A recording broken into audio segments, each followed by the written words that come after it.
Marvel Comics. Esse é um dos nomes mais conhecidos nos dias de hoje, seja pelos sucessos emplacados ou seja pelos fracassos anunciados. Porém, não tem como negar que ela foi uma das principais empresas que trouxe as mudanças necessárias para o cinema mundial e fez os filmes de super-heróis se tornarem conhecidos. Só que esse sucesso vem acompanhado de uma coisa bastante importante: responsabilidade. É claro que o poder adquirido com o sucesso é muito bom, mas uma coisa que sempre precede o uso do poder de forma inconsequente pode levar qualquer empresa à ruína. E acredite se quiser, mas o que a Marvel está passando hoje não é novidade, pois isso já aconteceu lá no começo dos anos 90, e o que estamos vendo hoje nada mais é do que uma repetição de erros cometidos pela ganância e pelo poder inebriante do dinheiro nas mãos. Para você ter uma ideia, houve uma época em que as principais estrelas da Marvel Comics tinham sido divididas para todos os lados, e só depois de anos que essas estrelas retornaram para o guarda-chuva da Casa das Ideias. Estrelas como Quarteto Fantástico, Homem-Aranha, Pantera Negra, Namor e Hulk tiveram seus direitos vendidos a empresas como Fox, Sony e Universal. Foi por esse motivo que aquele maravilhoso filme do Logan seguiu um tipo de história que foi baseada no quadrinho velho Logan, como também foi o motivo pelo qual a história do quadrinho Planeta Hulk teve que ser levemente usada no filme Thor Ragnarok. É claro que você também pode me dizer: mas Wandy, o terceiro filme do Doutor Estranho no Multiverso da Loucura, o Doutor Estranho encontra os Illuminati, né? Então isso quer dizer que a Marvel não perdeu os direitos dos quadrinhos. Sim, meu caro, mas os direitos intelectuais aos quais eu tava me referindo não são os direitos dos quadrinhos, são os direitos cinematográficos. Todos esses personagens tiveram seus direitos cinematográficos vendidos para essas empresas. Porém, a Marvel não simplesmente acordou num dia qualquer e decidiu vender esses direitos para qualquer empresa que aparecesse. Acreditem se quiser, mas houve um tempo em que a Marvel estava quase falida. Então, prepare um lanche, sentem nas suas cadeiras, camas ou sofás e vamos embarcar nessa nova aventura do quadro Explicando, onde vocês e eu conheceremos a história do dia em que a Marvel quase faliu.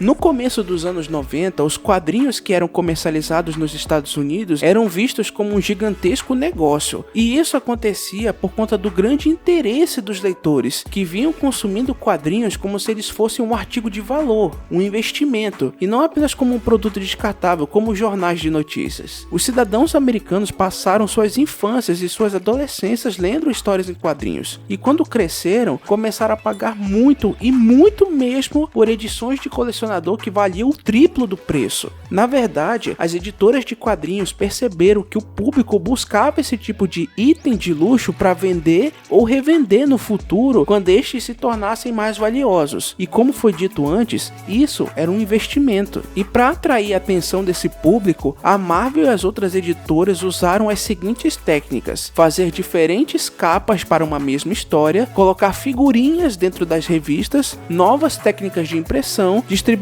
peças que podiam ser montadas para fazer um boneco, disponibilizar números para linhas telefônicas onde os compradores podiam falar com os criadores. Cara, aquilo praticamente era o céu na terra. Só para você ter uma ideia, houve relatos de pessoas comprando itens caros mais de 5 vezes no mesmo dia ou na mesma semana, apenas para vender no futuro quando aquele supostamente se tornasse uma mina de ouro. Se hoje ver uma pessoa fazendo isso seria uma loucura, agora imagine isso acontecendo no começo dos anos 90. Mas tinha um problema nisso tudo.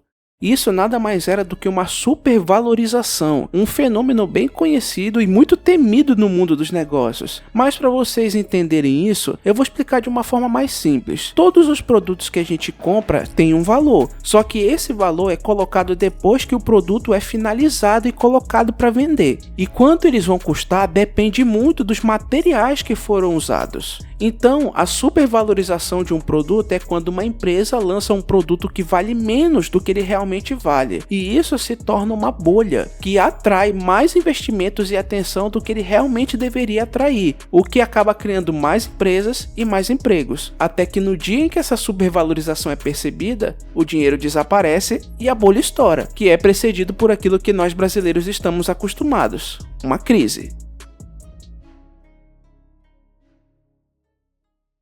A bolha na qual os quadrinhos estavam tinha estourado, e as pessoas então se deram conta de que aqueles quadrinhos que elas estavam comprando ou estocando não iam valer mais nada no futuro. As editoras só iam continuar lançando e relançando e relançando e relançando em versões mais e mais caras. E assim que os compradores e fãs se deram conta disso, eles deixaram de comprar os quadrinhos. Entretanto, uma coisa ainda pior ia acontecer e ia levar a Marvel ainda mais para o fundo do poço. Um ano antes de 1990, a Marvel tinha sido comprada pelo Ronald Owen Perelman, o dono da empresa de cosméticos Revlon. E assim que a crise se instaurou dentro da Marvel por causa da queda das vendas e a queda na produção dos quadrinhos, ele lançou as ações da Marvel na bolsa de valores e no começo elas até que traziam muito dinheiro para a editora. Até que no ano de 1992 a crise ia aumentar e a Marvel começaria a perder todos os seus maiores ilustradores e roteiristas, que já não aguentavam nem mesmo ouvir o nome Marvel e simplesmente foram embora. Mas não era qualquer ilustrador e roteirista que saiu não, tá? Eu tô falando de gente como Todd McFarlane, Jim Lee, Rob Liefeld, Chris Claremont e muitos outros. Eles foram embora por dois motivos.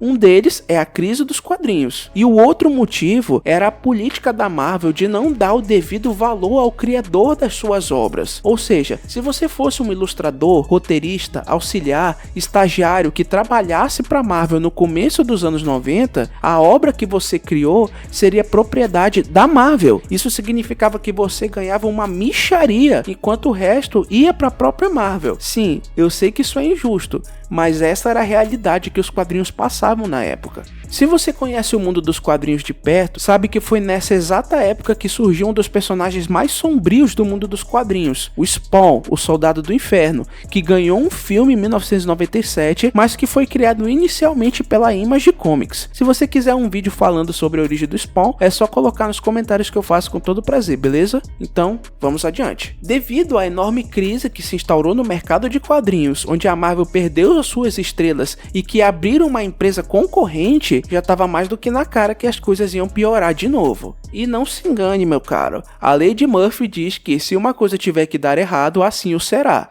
E quando a gente não tem um grande planejamento, é fácil perder e a crise nos afetar de um modo irreversível.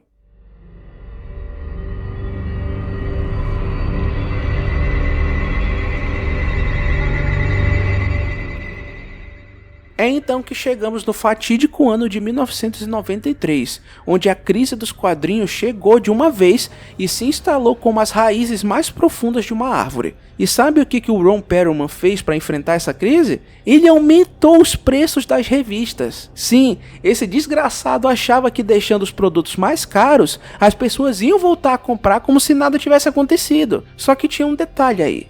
Quem ia escrever essas revistas? Todos os principais roteiristas tinham ido embora. Os únicos que ficaram não tinham qualquer experiência trabalhando na área e faziam histórias de qualidade tão baixa que não valia o preço cobrado por elas. Igual aos preços dos videogames e jogos nos tempos atuais, onde as empresas lançam jogos quebrados por um preço completamente inaceitável para qualquer um. Mas calma que as coisas iriam piorar ainda mais. Os anos seguintes após a explosão das crises levou centenas de lojas de quadrinhos a fecharem as suas portas e as vendas caírem vertiginosamente mais de 70%. As péssimas decisões do Ron Perelman só deixaram a Marvel afundar ainda mais em dívidas, ao ponto dela precisar de qualquer dinheiro que ela conseguisse. E foi nesse exato momento que eles colocaram em prática uma atitude bem arriscada e perigosa que podia dar muito errado. Eles venderam os direitos cinematográficos das suas obras. Dessa forma, o Homem-Aranha foi vendido para Sony Pictures, o Quarteto Fantástico e os X-Men foram vendidos para Fox Studios, o Blade foi vendido para New Line Cinema e a Universal Pictures fez um acordo pelos direitos de distribuição do Hulk. E esse último deu e continua dando uma dor de cabeça, sabe para quem? Para Disney, depois que ela comprou a Marvel por 4 bilhões de dólares. Colocando tudo em pratos limpos, todos os direitos dos personagens, seus vilões, seus coadjuvantes, bem como os lucros dos seus filmes iriam para esses estúdios que compraram. Não ia voltar absolutamente nenhum dinheiro para Marvel. Mas se você acha que a loucura e a crise acabaram, saibam que as ações da Marvel, que antes estavam valendo 35,75 dólares em 1993, passaram a valer apenas 3 dólares em 1996. Por causa disso, em 27 de dezembro de 1996, depois de colocar a grande maioria dos seus empregados na rua, perder os seus fãs, perder sua fonte de renda, ver as suas estrelas criarem uma empresa concorrente e ver as dívidas vindo até o pescoço, a Marvel finalmente decretou falência.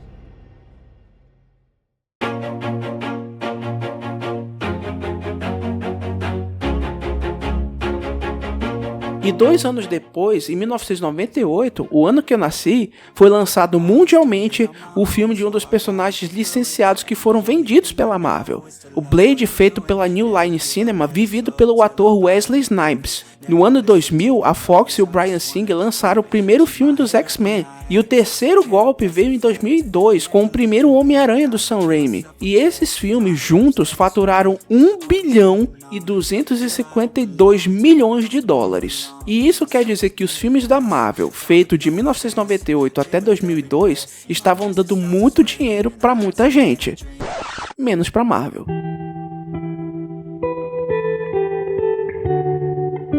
Como os direitos sobre esses personagens foram vendidos aos estúdios, ela não recebia rios de dinheiro como ela recebe hoje. Só o filme do Blade faturou 131 milhões de dólares e 70 milhões foram só nos Estados Unidos. E sabe quanto que a Marvel recebeu desses 131 milhões? 25k. Sim, 25 mil dólares. E isso indicava apenas uma coisa: a Marvel tinha chegado no fundo do poço.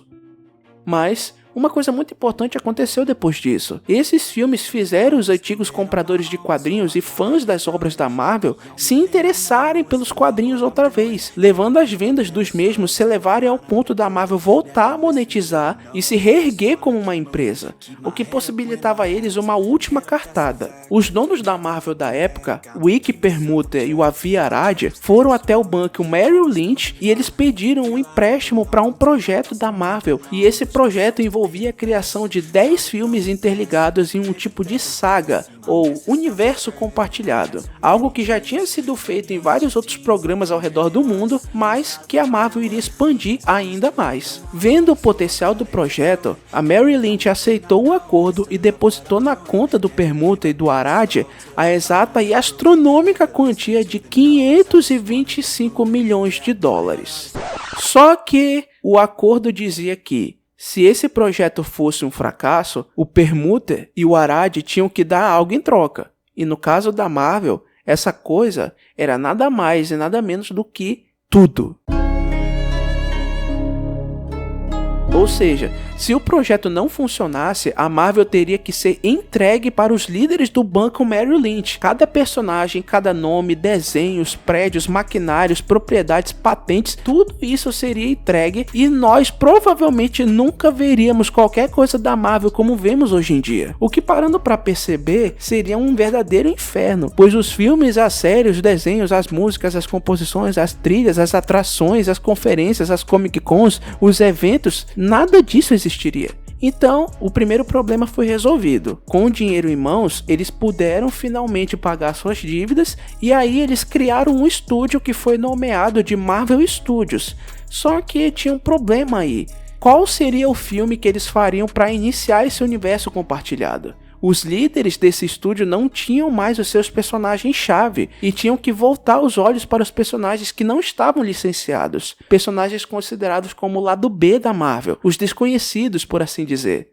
E o personagem escolhido foi ninguém menos que o Homem de Ferro, e para interpretá-lo, a Marvel começou a procurar por diversos atores de Hollywood que poderiam se encaixar no personagem. Até que eles viram um ator muito talentoso que seria perfeito para o papel, mas este ator vinha passando por uma fase horrível na sua carreira e na sua vida pessoal, ao ponto da esposa dele ameaçar deixá-lo se ele se deixasse consumir pelas drogas, pelo álcool e pela vida desregrada no qual ele tinha sido até preso. Esse ator era ninguém menos do que Robert Downey Jr.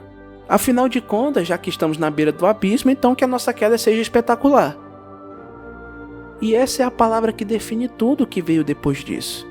Além do mais, quem poderia imaginar que um herói desconhecido, feito por um ator em final de carreira, no primeiro filme de um estúdio que nasceu a ponto de simplesmente desaparecer, fosse dar certo? E foi espetacular. E o que veio depois de tudo isso que eu falei? É que tudo isso virou história.